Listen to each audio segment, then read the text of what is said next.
Hello दोस्तों, आज की इस वीडियो में हम बात करेंगे Motilal Oswal large and mid cap fund की। इसका कंप्लीट रिव्यू हम इस वीडियो में करने वाले हैं। दोस्तों, आपको पता लगेगा कि आपको इस स्कीम में इन्वेस्ट करना चाहिए या नहीं करना चाहिए। वीडियो में एंड तक बने रहना। सबसे पहले समझ लेते हैं large and mid cap funds होते कौन से हैं।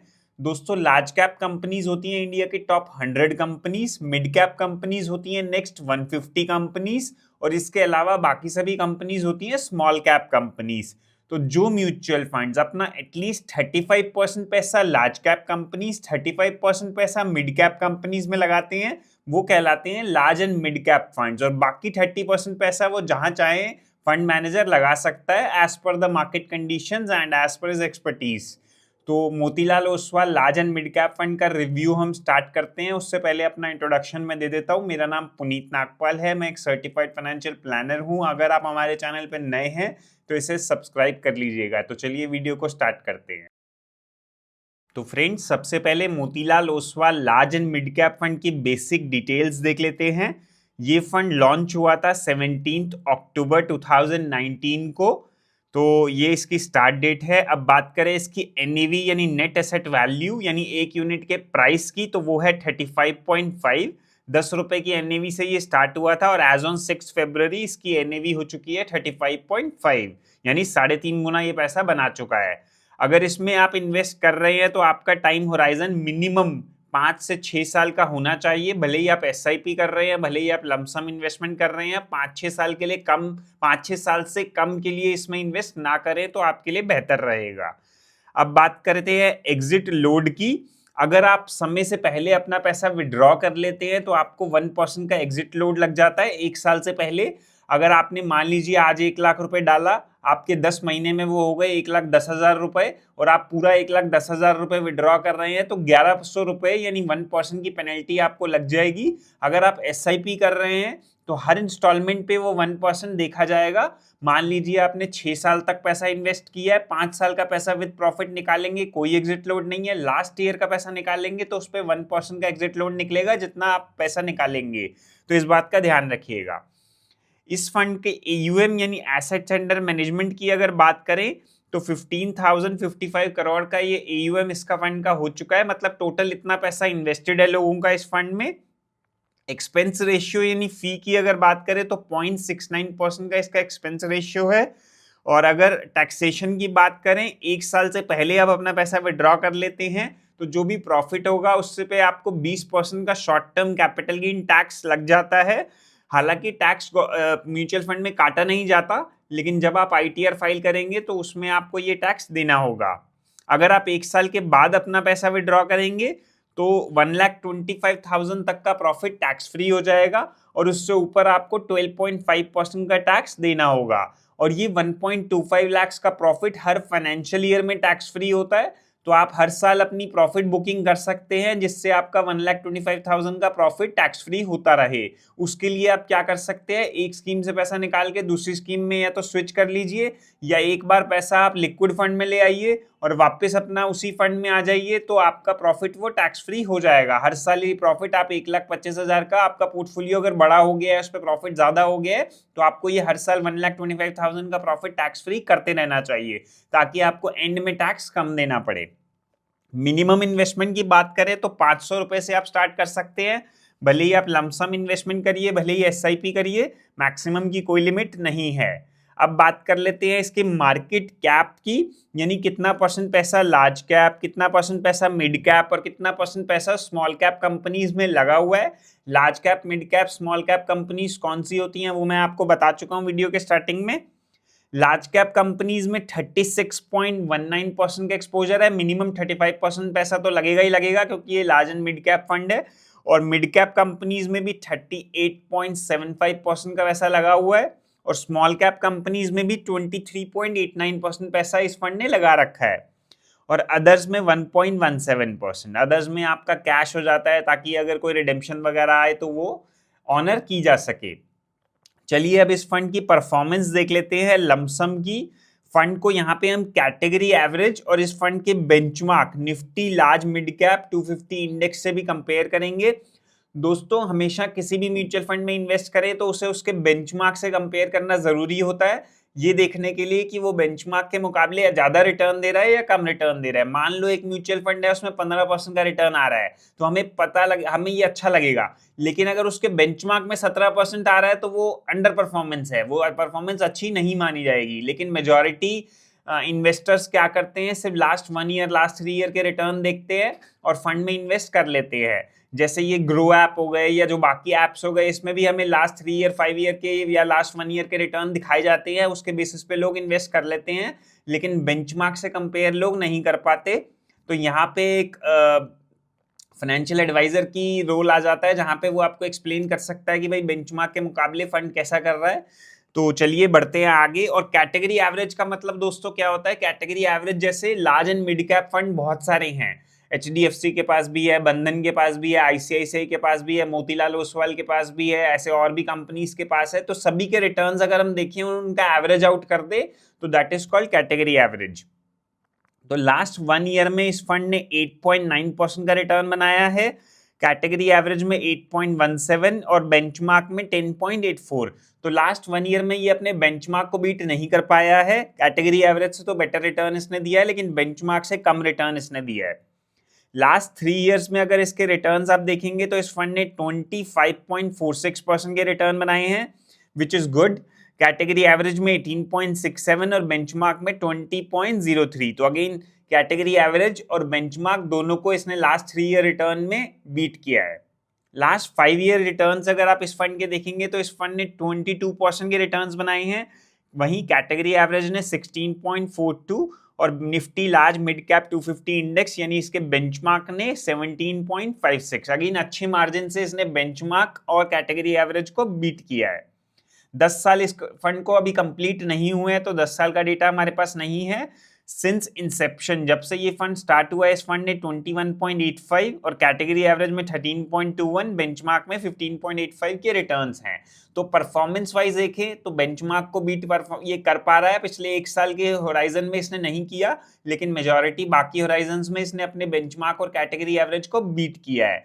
लेकिन पिक्चर यहीं पे खत्म नहीं हो जाती दोस्तों, आगे हम इसके रोलिंग रिटर्न्स देखेंगे, रिस्क मेजरमेंट देखेंगे और बाकी म्यूचुअल फंड से भी इसको कंपेयर करने वाले हैं। तो वीडियो में एंड तक बने रहना। चलिए रोलिंग रिटर्न्स देखने से पहले रोलिंग रिटर्न्स का मतलब एक बार दोबारा समझ लेते हैं। मान लीजिए 5 साल का होराइजन है, 1 फरवरी 2021 से 1 फरवरी 2026। अगर किसी ने 1 फरवरी 2021 को इन्वेस्ट किया 3 साल के लिए और पैसा निकाल लिया 1 फरवरी 2024 को, तो उसका रिटर्न कुछ आएगा, कुछ परसेंटेज आएगा। अगर किसी ने 2 फरवरी को इन्वेस्ट किया 2021 में और 2 फरवरी 2024 में पैसा निकाल लिया, तो उनका रिटर्न थोड़ा अलग आएगा, क्योंकि मार्केट रोज चेंज हो जाती है, शेयर मार्केट रोज चेंज हो जाती है। अब हो सकता है किसी ने 3 फरवरी 2021 में इन्वेस्ट किया और 3 फरवरी 2024 को पैसा निकाला 3 साल बाद, तो उनका रिटर्न अलग आएगा। ऐसे ही 5 साल के पीरियड में बहुत सारे केसेस निकल के आएंगे जिसमें 3-3 साल के अलग अलग रिटर्न्स आएंगे, या 1-1 साल के आप रिटर्न देखोगे तो वो भी बहुत सारे केसेस निकलेंगे जिसमें अलग अलग रिटर्न्स आएंगे। तो these returns are called rolling returns. और रोलिंग रिटर्न्स से हमें थोड़ा सा बेटर पता लगता है फंड के रिटर्न्स कैसे आ रहे हैं, कंसिस्टेंसी कैसी है। तो चलिए अब रोलिंग रिटर्न्स का मतलब तो मैंने आपको समझा दिया है। रोलिंग रिटर्न्स देख लेते हैं फंड के और बेंचमार्क से भी इसको कंपेयर करेंगे। जैसा कि आप ग्राफ में देख सकते हैं, जो ब्लू लाइन है, जो नीचे का ब्लू लाइन है, वो है बेंचमार्क की, Nifty large mid cap 250 index. और जो ऊपर वाली लाइन है ब्राउन कलर की, वो है Motilal Oswal large and mid cap fund की, ग्रोथ ऑप्शन की। तो आप कंसिस्टेंटली देख सकते हैं पिछले 5 साल के पीरियड में 3 इयर्स के रोलिंग रिटर्न्स हम देख रहे हैं और बेंचमार्क से अच्छे खासे ज्यादा रिटर्न्स इस फंड ने बना के दिए हैं कंसिस्टेंटली। तो रोलिंग रिटर्न्स के मामले में बेंचमार्क को तो ये बीट कर पा रहा है फंड अच्छे मार्जिन से, ये आप देख ही सकते हैं। थोड़ा और डेटा देख लेते हैं हम रोलिंग रिटर्न्स का। मान लीजिए पिछले 5 साल के पीरियड में 3 साल के रोलिंग रिटर्न्स हम देख रहे हैं और average returns, average rolling returns की बात करें तो इस फंड ने 27.55% के रिटर्न्स बनाए हैं, बेंचमार्क ने 19.83% के रिटर्न्स बनाए हैं। तो अगेन अच्छे मार्जिन से आउट परफॉर्मेंस यहाँ पे हमें दिख रही है।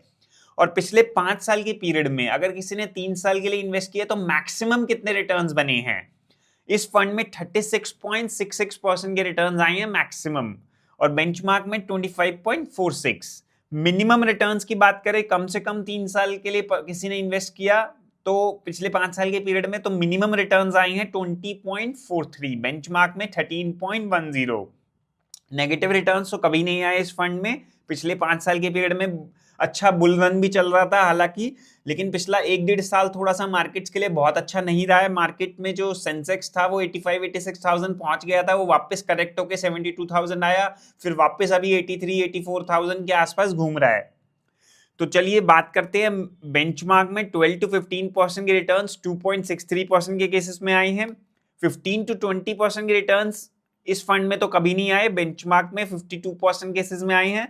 और 20% से ज्यादा रिटर्न्स कितने परसेंट केसेस में आए हैं? 100% केसेस में।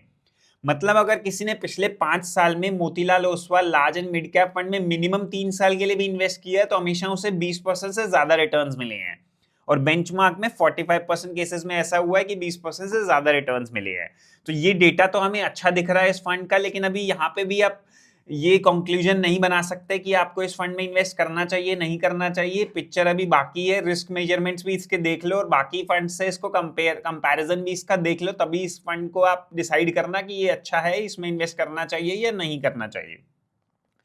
चलिए बढ़ते हैं आगे रिस्क मेजरमेंट्स की तरफ। सबसे पहले बात करते हैं स्टैंडर्ड डेविएशन की, जिससे पता लगता है फंड में कितना रिस्क है, फंड में कितनी वोलेटिलिटी है। जितना ज्यादा फंड का स्टैंडर्ड डेविएशन हो उतना फंड में ज्यादा रिस्क आप कह सकते हैं। 5 साल का डेटा हम देख रहे हैं। Motilal Oswal large and mid cap fund का स्टैंडर्ड डेविएशन है 17.38, कैटेगरी एवरेज का है 14.14, यानी काफी ज्यादा रिस्क इस फंड में लिया गया है कैटेगरी एवरेज के मुकाबले। शार्प रेशियो देखते हैं जिससे पता लगता है फंड में रिस्क फ्री एसेट्स के मुकाबले कैसा रिटर्न आ रहा है। रिस्क फ्री एसेट्स कौन से होते हैं दोस्तों? गवर्नमेंट की सिक्योरिटीज, फिक्स डिपॉजिट, ये होते हैं रिस्क फ्री एसेट्स। आप उनमें इन्वेस्ट नहीं कर रहे, आप म्यूचुअल फंड में इन्वेस्ट कर रहे हैं, शेयर मार्केट वाले फंड में इन्वेस्ट कर रहे हैं, तो आप चाहेंगे ना उनसे ज्यादा रिटर्न आपको मिले, तभी आप रिस्क ले रहे हैं। तो वो मेजरमेंट हमें पता लगता है शार्प रेशियो से।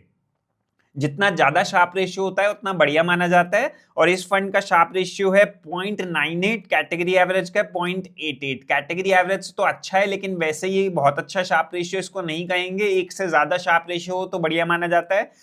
अल्फा देखते हैं दोस्तों। अब अल्फा हमें बताता है कि बेंचमार्क के मुकाबले फंड कैसा कर रहा है। जितना ज्यादा अल्फा हो उतना बढ़िया रहता है। बेंचमार्क कौन सा था दोस्तों इस फंड का? Nifty large mid cap 250 index, क्योंकि ये एक large and mid cap fund है तो पहली 250 कंपनीज का जो इंडेक्स है वही इसका बेंचमार्क है। अल्फा इस फंड का है 3.27, कैटेगरी एवरेज का 0.17, तो अल्फा तो इसका अच्छा है। अब बात कर लेते हैं अप मार्केट कैप्चर रेशियो की। अप मार्केट कैप्चर रेशियो से हमें दोस्तों पता क्या चलता है? मान लो जो इंडेक्स है, बेंचमार्क है, वो 100 पॉइंट बढ़ रहा है और आपका फंड 100 से ज्यादा बढ़ा के दे रहा है या 100 से कम बढ़ा के दे रहा है, वो बताता है हमें अप मार्केट कैप्चर रेशियो। अगर आप बेंचमार्क 100 पॉइंट बढ़ रहा है और आपका फंड 100 से ज्यादा बढ़ा के दे रहा है तो वो अच्छा माना जाएगा, 100 से कम बढ़ा के देगा तो वो कम माना जाएगा, अच्छा नहीं माना जाएगा। इस फंड का अप मार्केट कैप्चर रेशियो 114 है। इसका मतलब ये है कि जो बेंचमार्क है वो 100 पॉइंट इंक्रीज होता है बुल रन में, तो ये फंड 14% ज्यादा बढ़ा के देता है, 114 पॉइंट बढ़ा के देता है। कैटेगरी एवरेज का अप मार्केट कैप्चर रेशियो सिर्फ 97 है, तो अप मार्केट कैप्चर रेशियो इसका अच्छा है। डाउन मार्केट कैप्चर रेशियो दोस्तों इसका उल्टा होता है। जब बेंचमार्क 100 पॉइंट गिर रहा है तो आपका फंड 100 से ज्यादा गिर रहा है या 100 से कम गिर रहा है, तो वो हमें बताता है down market capture ratio. Down market capture ratio 100 से जितना नीचे हो उतना बढ़िया माना जाता है। अब इस फंड का डाउन मार्केट कैप्चर रेशियो देख लीजिए 106, मतलब जब बेंचमार्क 100 पॉइंट गिरता है तो ये फंड 6% ज्यादा गिर जाता है, बेंचमार्क से ज्यादा गिरता है, which is a negative sign for this fund.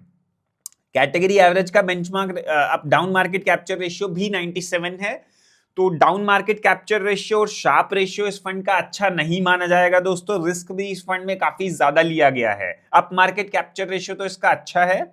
चलिए रिस्क मेजरमेंट्स के डेटा 3 साल के देख लेते हैं। स्टैंडर्ड डेविएशन है 18.82, कैटेगरी एवरेज का 13.83। अगेन रिस्क बहुत ज्यादा है, इससे हमें ये पता लग रहा है। शार्प रेशियो 0.96, अगेन अच्छा नहीं है, कैटेगरी एवरेज का भी अच्छा नहीं है 0.86। अल्फा 3.61, कैटेगरी एवरेज का -0.05, कैटेगरी एवरेज से बेटर अल्फा है। Up market capture ratio is very good 126, category average का 97, down market capture ratio very bad 123, category average का 97। डाउन मार्केट कैप्चर रेशियो देखिए दोस्तों, बेंचमार्क 100 पॉइंट गिरता है, ये फंड 23% ज्यादा गिर जाता है।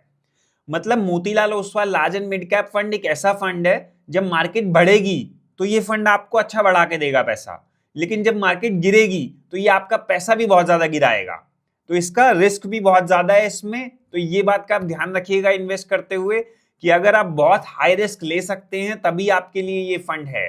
चलिए अब इस फंड को बाकी large and mid cap fund से कंपेयर करते हैं। कौन कौन से फंड से कंपेयर करेंगे हम?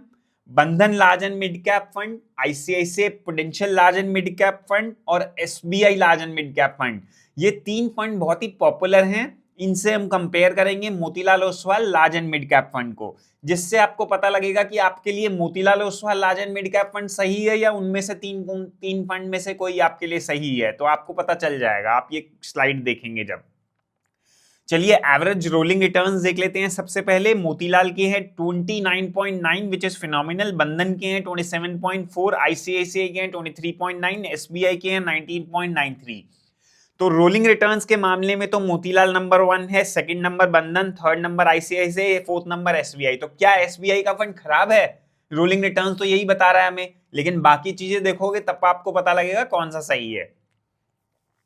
टर्नओवर देख लेते हैं दोस्तों। टर्नओवर से पता लगता है बाइंग सेलिंग कितनी हो रही है स्टॉक्स की, कितनी चर्निंग हो रही है। जितना ज्यादा टर्नओवर हो, कह सकते हो आप, उतना ज्यादा फंड मैनेजर बाइंग सेलिंग कर रहा है शेयर्स का, उतना ज्यादा रिस्क वो ले रहा है। 85% है मोतीलाल ओसवाल का, बंधन का है 160%, आईसीआईसीआई का 60% और एसबीआई का सिर्फ 20%। एक्सपेंस रेशियो देख लेते हैं, फी कितनी चार्ज की जा रही है। मोतीलाल में 0.69, बंधन में 0.55, आईसीआईसीआई में 0.76, एसबीआई में 0.73। स्टैंडर्ड डेविएशन देख लेते हैं, जिससे पता लगता है रिस्क कितना है। 3 साल का डेटा देखेंगे, मोतीलाल का 18.82, बंधन का सिर्फ 13.37, आईसीआईसीआई का 11.77 और एसबीआई का 10.95। तो देखिए एसबीआई के रोलिंग रिटर्न्स कम है, लेकिन उसमें स्टैंडर्ड डेविएशन भी सबसे कम है, यानी सबसे कम रिस्क लिया जा रहा है। आईसीआईसीआई के रोलिंग रिटर्न्स भी ठीक है, स्टैंडर्ड डेविएशन भी कम है, रिस्क कम ले रहा है। बंधन भी रिस्क कम ले रहा है, लेकिन मोतीलाल ओसवाल काफी ज्यादा रिस्क ले रहा है, इसीलिए उसमें रोलिंग रिटर्न्स अच्छे आए हैं। चलिए शार्प रेशियो देखते हैं। इस फंड का 0.96 अच्छा नहीं है, बंधन का 1.14 अच्छा है, आईसीआईसीआई का अगेन बहुत अच्छा है 1.2, एसबीआई का भी ठीक है 1.10। तो शार्प रेशियो के मामले में ICICI Prudential large and mid cap fund is one of the best, second number Bandhan, third number SBI, fourth number पे मोतीलाल। इनमें से up market capture ratio 126 Motilal, Bandhan 106, ICICI 95, SBI 87। तो अप मार्केट कैप्चर रेशियो तो सबसे बढ़िया मोतीलाल का ही है। मतलब जैसा मैंने आपको बताया था, जब मार्केट बढ़ेगी तो ये फंड काफी अच्छा बढ़ा के देगा बाकियों के मुकाबले, लेकिन जब मार्केट घटेगी तो कैसा करेगा वो देख लेते हैं डाउन मार्केट कैप्चर रेशियो से। 123 डाउन मार्केट कैप्चर रेशियो, बंधन का 90, आईसीआईसीआई का 70 और एसबीआई का 68।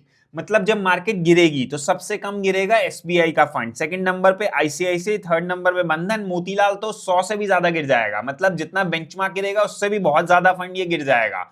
तो यहां पे आप कंक्लूजन बना सकते हैं दोस्तों कि कौन सा फंड आपके लिए सही है। देखिए सारा डेटा मैंने कंपैरिजन करके आपके सामने रख दिया है। तो बहुत ही, अगर आप ऐसा फंड ढूंढ रहे हैं जिसमें बहुत ज्यादा हाई रिस्क है, आप मार्केट गिरती है, जब मार्केट गिरे और बेंचमार्क से वो फंड ज्यादा गिरे, आपको कोई प्रॉब्लम नहीं है, बहुत ज्यादा वोलैटिलिटी आप ले सकते हैं, तभी आप मोतीलाल में जाएं। अदरवाइज बंधन, आईसीआईसीआई, एसबीआई तीनों एक अच्छे ऑप्शंस हैं हमारे पास। और अगर आप कम रिस्क लेके जाना चाहते हैं तो आपके लिए एसबीआई, आईसीआईसीआई हो सकता है, और थोड़ा सा मॉडरेट रिस्क ले सकते हैं, थोड़ा ज्यादा रिस्क ले सकते हैं तो बंधन, और बहुत ही हाई रिस्क लेना है आपको, बहुत ही आउट ऑफ द ब्लू जाना है, तो ही आप Motilal Oswal large and mid cap fund को कंसिडर करें। तो दोस्तों ये था review Motilal Oswal large and mid cap fund का। काफी डिटेल में हमने इस पे बात करी है, लास्ट में कंपैरिजन भी किया है इसका बाकी म्यूचुअल फंड्स, बाकी 3 म्यूचुअल फंड से। तो आई होप आपको ये वीडियो पसंद आया होगा। पसंद आया हो तो मुझे कमेंट सेक्शन में ज़रूर बताना। और आप क्या सोच रहे हैं कि आप इस फंड में इन्वेस्ट करेंगे या नहीं करेंगे, या कौन से फंड में आप इन्वेस्ट करना पसंद करेंगे, specially large and mid cap category के, तो मुझे कमेंट सेक्शन में ये भी ज़रूर बताना। और इस वीडियो को अपने फ्रेंड्स एंड फैमिली के साथ शेयर कर देना। अगर आपको वैल्यू मिली हो तो चैनल को सब्सक्राइब करना मत भूलना। और आप कौन से टॉपिक पे या कौन से आप फंड पे वीडियो बनवाना चाहते हैं तो मुझे कमेंट सेक्शन में वो भी आप बता सकते हैं। तो मिलते हैं अगली वीडियो में। Thank you so much for watching.